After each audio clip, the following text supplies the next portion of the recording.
Amon Amarth is a Swedish melodic death metal band, formed in 1992. The band took its name from the Sindarian name for Mount Doom in J.R.R. Tolkien's Middle-earth.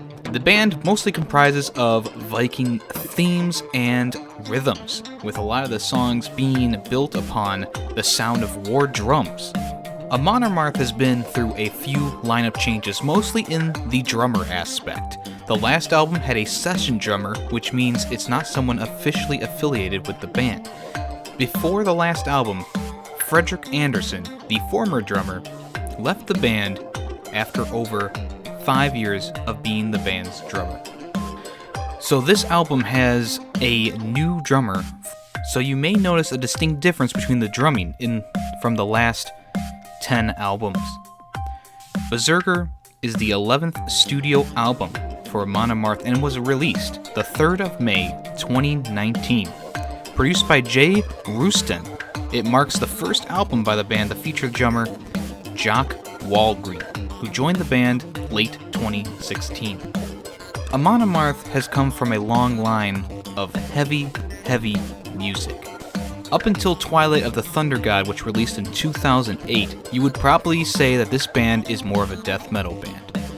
But for a few albums, their sound became a little bit more poppy, with the drums being more light and bouncy. Berserker comes back with similar drum beats, but with the old style returning in the end. Berserker starts with a hard-hitting song called Fafner's Gold. It sounds almost exactly what you expect from With Odin on Our Side, which was released in 2006. Now, I may be a little bit biased because I think that With Odin on Our Side is their best album. This album comes close to bringing back that long-lost flair in their music. Jom's Viking and Deceiver of Gods were alright albums, but like I said, the drumming was starting to become too poppy for me. Sutra Rising, on the other hand, was completely different from Twilight of the Thunder God and the other albums I just mentioned. It was definitely more in the lines of death metal. Berserker has a few songs that I would not rate highly, which brings the album down just enough that I don't like it as much as Sutra Rising or With Odin on Our Side.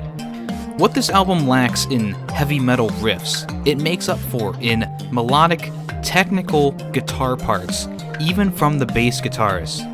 Johan Hegg, Olavi Mikkonen, and Ted Lundstrom have been in the band since its original beginning. Anders Hansen, who is the rhythm guitarist, joined the band in 1998. Bringing together all their musical talent really works on this album. A lot of the songs feature technical guitar parts that you wouldn't hear in a post-2016 Amon Amarth. The band has really grown since then, and their sound has also changed a little bit with it. Johan Hegg even sings a little bit in Ironside, the 7th track on the album. This album tries a few new things, and I think it really helps out with the overall sound. The songs I'm not too fond of on this album are Crack the Sky, Hammer of Thor, and Shield Wall. Those songs remind me of Jomsville and Deceiver of the Gods, two of my least favorite of their albums.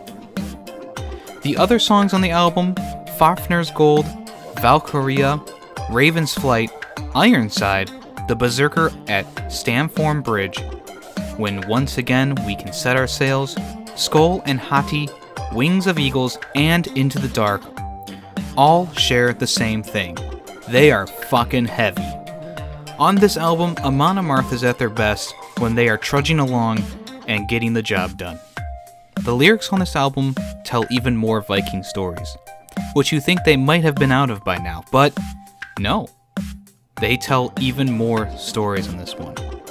One of my favorite songs on the album is Raven's Flight. This song reminds me so much of With Odin on Our Side. You could probably put the song on that album and I wouldn't even notice. Other songs like Ironside's Skoll and Hati and Into the Dark are different sounding than the rest of the album. Some of them feature different instruments, but it all comes together very, very well and it all fits the theme of the Berserker mantra. All in all, Berserker by Amon Amarth is an excellent album that only falls short at the beginning.